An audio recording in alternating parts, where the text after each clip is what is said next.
الار اي ار مش هي دايما المقياس الوحيد لشدتك في التمرين. الجزء الثاني والاخير، بعض الناس اختلفت معايا في الراي من بعد الفيديو اللي فات اللي انا عملته، قالت لي ما الار بي اي والار اي ار هما الاثنين مقياس واحد في الشده، ومفيش اي بحث او دليل علمي بيجزم ان في حاجه احسن من الثانيه.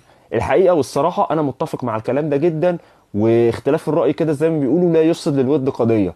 وانا وضحت الكلام ده في الستوري، قلت الاتنين كويسين في قياس الشده، وانا متفق وما زلت مع الكلام دوت، وما فيهوش اي مشكله طالما انت بتتمرن تمارين مقاومه باوزان وليها عداد. بس في حاجه اسمها الصح والاصح والادق، وتعالى بقى اما اوضح لك الكلام ده. فانا لما قلت في الفيديو اللي فات ان الار اي ار بستعملها لما اللود بيكون تقيل، سواء كانت العدات من 1 لحد 8 او حتى من 8 لحد 12، لان احنا مثلا لو جينا من 1 لحد 8 هتلاقي مثلا انك انت عادي حتى لو استعملت الار بي اي ما فيهاش برضو اي مشكله خالص، ومش هنختلف برضو.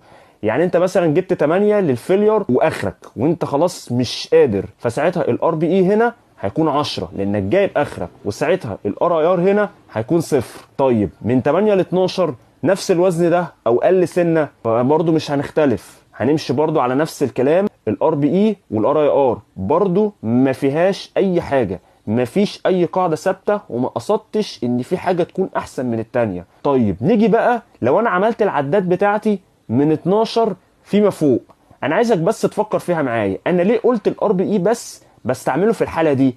لانك انت طبيعي والمنطقي لما توصل ل 12 عده فيما فوق هتلاقي نفسك انت عديت الدقيقه. يعني انت وصلت لمرحله بقى انك انت كده خلاص بقيت بتعمل تمرين الكارديو، يعني بتقعد تعد. ما تقنعنيش انك هتعمل 20 عده او 15 او حتى 12 في اقل من دقيقه، هتكسر الدقيقه كده كده. فانا من هنا رايي مال للحته دي، لحته الار بي اي. طب هل معنى كده ان انا لو استعملت الار اي ار او العدات اللي في التانك دي كده بقى وحشه وملهاش اي لازمه؟ لا، ليها لازمه عادي واستعملها، مفيهاش اي مشكله لو كان ده تصميمك في الجدول التدريبي بتاعك مثلا للعميل، لو انت بتلعبه في رينج العداد ده. يعني برضو مش هنختلف لو هو بيجيب 20 عده للفيلير وهو مثلا لعب 18 عده، كان مثلا فاضل له عدتين في التانك، فساعتها الار بي اي بتاعه هيكون 8. ولو انت مثلا جيت قلت ان الار اي ار بتاعه فاضل له عدتين، برضو مش هختلف ومش هغلطك.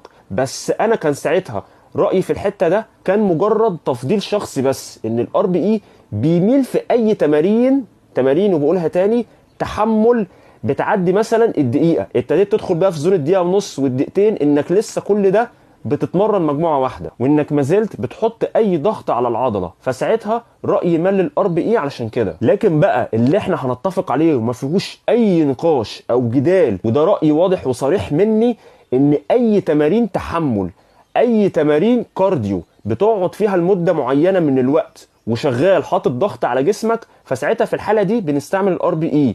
ايا كنت بقى بتلعب اي اشكال من انواع الكارديو، او انك انت مثلا بتعمل عدات كتيره جدا مثلا في المجموعه، عديت بقى من 20 عده فيما فوق، 30 عده بقى فيما فوق، كده بقى انت دخلت في زون ان احنا المفروض نستعمل الار بي اي. ومعاهم برضو زي ما قلت الفيديو اللي فات، ان اي تمارين بيكون فيها ثبات زي البلانك انت بتعملها بوقت معين، فساعتها برضو هنستعمل ار بي اي. فانا عايزك كده تفكر معايا، تمارين الثباتات دي زي البلانك او الكارديو ازاي كده؟ يعني فكر معايا فيها، هنستعمل فيها الار اي ار ازاي؟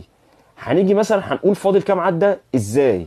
فطبيعي جدا والمنطقي ان احنا بنستعمل فيها المقياس ده اللي هو الار بي اي. وطبعا اكيد في مقاييس تانية للشده عادي برضو ممكن نستعملها، وبرضو مش هتختلف اختلاف كبير جدا عن الار بي اي اللي انا قلته. وفي النهايه بقى، لو عجبك الفيديو متنساش تعمل سيف ولايك وريبوست، وتابعني كده عشان يوصلك كل فيديو جديد.